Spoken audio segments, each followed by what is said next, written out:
औज़ुबिल्लाहिमिनश्शैतानिर्रजीम बिस्मिल्लाहिर्रहमानिर्रहीम।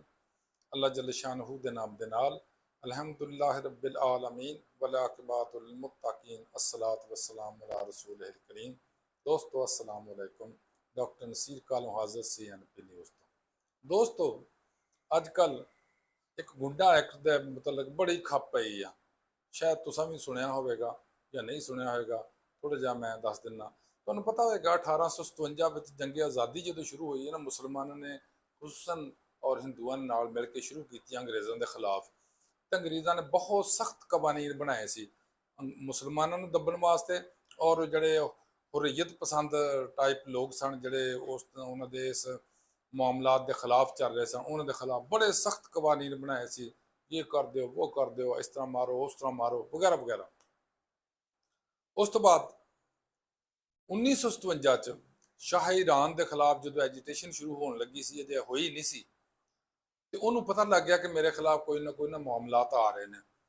ਤੇ 1957 ਚ ਯਾਨੀ ਪੂਰੇ 100 ਸਾਲ ਬਾਅਦ ਅੰਗਰੇਜ਼ਾਂ ਤੋਂ ਸ਼ਾਹ ਨੇ ਵੀ ਇੱਕ ਇਸ ਤਰ੍ਹਾਂ ਦਾ ਗੁੰਡਾ ਐਕਟ ਬਣਾਇਆ ਸੀ, ਜਿਸ 'ਚ ਉਹਨੇ ਨਵੀਂ ਇੱਕ ਫੋਰਸ ਤਿਆਰ ਕੀਤੀ ਤੇ ਆਪਣੇ ਲਿਆ ਕੇ ਬੰਦਿਆਂ ਨੂੰ ਇਸਰਾਈਲ, ਅਮਰੀਕਾ ਸਾਰਿਆਂ ਕੋ ਮੋਸਾਦ ਵਗੈਰਾ CIA ਕੋ ਟ੍ਰੇਨਿੰਗ ਦਵਾਈ कि किस तरह जड़ा बंदा को बोलता, जड़ा बंदा कोई मेरे खिलाफ गल करता, जड़ा बंदा कोई इस तरह के मामलात बिगाड़ता, उन्होंने चुक लो। अच्छा, उन्होंने कहते ने वो कवानीन जो उन्होंने गुंडा एक्ट कवानीन कहते, बाद भी एक दो दफा पाकिस्तान भी शायद लागू हुए सन, उन्होंने गुंडा एक्ट ही कहते सन गुंडिया के खिलाफ। हुण शुनीद ये आ कि पंजाब की हुकूमत भी बिल्कुल आल इंडिया के जोड़े एक्ट से लगा और जो ईरान ने लगाया सी बिल्कुल उस तरह का एक एक्ट बना रही है, कानून साजी कर रही है। जिन्हों मर्जी चुक लो तो जिथे मर्जी कर लो, तो जो मर्जी वो बेचारा सलूक करो, कानून अकाउंट बंद कर दो, फेसबुक अकाउंट बंद कर दो, ट्विटर अकाउंट बंद वगैरह वगैरह, मतलब जो भी तुसी कर सकते हो कर लो। लेकिन उन्होंने ये सब कुछ करने तो पहले तो उन्होंने मतलब एक ना डिकलेयर करना पेगा साडे खिलाफ है, मुल्क समाज खिलाफ है, समाज के खिलाफ है। तुम देखिया होना जंगलों के अक्सर जोड़े है ना क्रॉनिक शिकारी यानी पक्के शिकारी, ट्रेंड शिकारी, मशाक शिकारी, वो करते की ने, वो जानवर में बेहोश करके ना तीर मार के या कोई फायर इस तरह मारते हैं, दवाई वो लगी होंगी आ, वो जाके उन्होंने लगती तो बेहोश हो जाता, फिर वो गल च एक पटा पा देंगे ने, या दूसरे लफ्ज़ों च वो तो जानवरों फड़न वास्ते पाते ना। तो ये बंदियां दे विच कईयां ने इस तरह कहते हो G5 तुहां सुनिया होना कि G4 तक तो हुण चल रहा ना साडा इंटरनेट ते और साडा नैट जिहड़ा वे हुण आ रहा सी G5। ਉਹਦੇ 'ਚ ਕਹਿੰਦੇ ਸੀ ਕਿ ਅਸੀਂ ਲਗਾਵਾਂਗੇ ਸਿੰਮਾਂ, यानी इंसानां दे अंदर सिम्मा लगा देंगे। नवाज साहब तुहाडे भी लगनी जे, तैयारी कर लो। अच्छा, वो कहते ने असीं बंदियां दे अंदर लगावांगे सिम्मा, सिम्मा दे विच हर चीज़ बायोडाटा उहदा मौजूद होएगा, बंदा जिथे भी जाएगा ना वो ट्रेस किया जाएगा।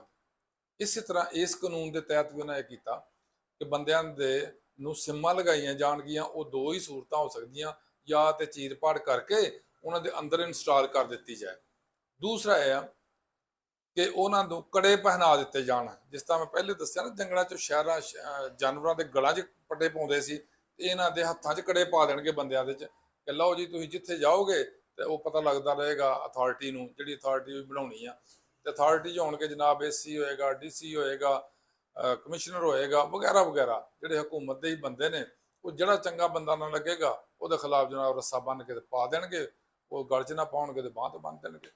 लो भी जिथे जिथे जाना नवाज ने उत्थों तो ट्रेस होंदे जाना, फड़ लो जिथे भी जाए, निकले क्यों। तो जिहड़ी जमीन है इहदे बंदे दी, प्रॉपर्टी है इस बंदे दी, अकाउंट है इस बंदे दा, पैसे है जिन्ने, मोबाइल जो है वो कोई या जो भी वो इक्विपमेंट्स है उत्ते जो मर्जी वो कब्जा कर सकते हैं। ये है इस कानून के मतलब कोई। लेकिन मैनू समझ नहीं आती कि ये कित्थों बैठ के नवे नवे तरीके कित्थों सीखते हैं। ये अमरीका ने ਜਿਹੜੇ ईरान अपने अफगानिस्तान चो चुक चुके खड़े से ना बंदे, उन्होंने पता नहीं की गोटेमाला की रखिया सी कैदखाने का नाम, उत्थे जाके इस तरह करते कि बंदे दौड़ ना जान। तो पाकिस्तानी और खसूसन पंजाबी असीं कित्थे दौड़ जाना बई, साडे ते ना बाहर कोई अकाउंट, ना साडा कोई बाहर रहाइशां, ना कोई साडे बाहर नौकरियां, ना सानू बाहर कोई मिलदा, ना सानू किसी ने वीज़ा देना, ਨਾ ਸਾਡੇ ਕੋਲ ਇੰਨੇ ਪੈਸੇ ਹੋਣੇ ਵੀ ਅਸੀਂ ਜਨਾਬ ਫਟਾਫਟ ਫੜੀਏ ਜਹਾਜ਼ 11 ਅਰਬ ਦਾ ਲਈਏ ਤੇ ਉੱਤੇ ਬੈਠ ਕੇ ਤੇ ਨਿਕਲ ਜੀ। ਸਾਨੂੰ ਕਿਹਨੇ ਪੁੱਛਣਾ, ਸਾਨੂੰ ਕਿਹਨੇ ਜਾਣ ਦੇਣਾ। ਨਵਾਜ਼ ਸਾਹਿਬ ਸਾਨੂੰ ਕਿਸੇ ਨੇ ਨਹੀਂ ਜਾਣ ਦੇਣਾ, ਅਸੀਂ ਇੱਥੇ ਦੇ ਇੱਥੇ ਫਸੇ ਫਸਾਏ ਆ।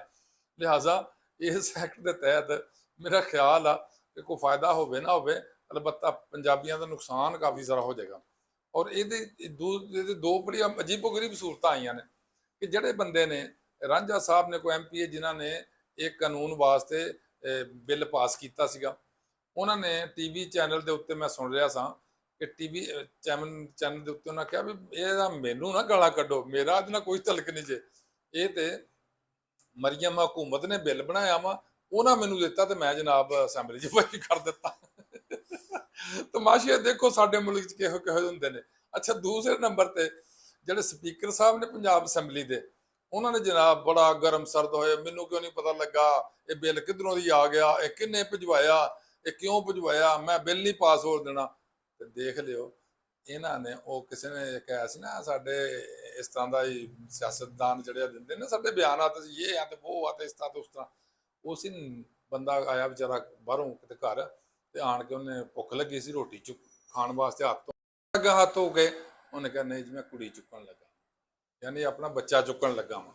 ਉਹ ਹੀ ਮੇਰਾ ਖਿਆਲ ਆ ਸਪੀਕਰ ਸਾਹਿਬ ਵੀ ਸ਼ਾਇਦ ਇਸ ਤਰ੍ਹਾਂ ਹੀ ਕਰਨਾ, ਕਿੰਨੇ ਪੁੱਛਿਆ, ਕਿਉਂ ਆਇਆ, ਮੈਨੂੰ ਨਹੀਂ ਪਤਾ, ਮੈਨੂੰ ਕਿਉਂ ਨਹੀਂ ਦੱਸਿਆ, ਵਗੈਰਾ ਵਗੈਰਾ, ਤੇ ਬਾਅਦ ਚ ਠੁੱਸ ਹੋ ਕੇ ਬਹਿ ਜਾਣਾ, ਕਾਨੂੰਨ ਪਾਸ ਹੋ ਜਾਣਾ, ਤੇ ਪੰਜਾਬੀਆਂ ਤੇ ਜਨਾਬ ਕੜੇ ਵੱਜ ਜਾਣੇ ਨੇ, ਤੇ ਪੰਜਾਬੀ ਅੱਗੇ ਅੱਗੇ ਤੇ ਹਕੂਮਤ ਪਿੱਛੇ ਪਿੱਛੇ, ਤੇ ਜਨਾਬ ਕਮਿਸ਼ਨਰ ਸਾਹਿਬ, deputy commissioner, assistant commissioner, DIG, SP ਸਾਰੇ ਮਗਰ ਹੋਣੇ ਤੇ ਅੱਗੇ ਅੱਗੇ ਪਬਲਿਕ ਹੋਣੀ ਆ।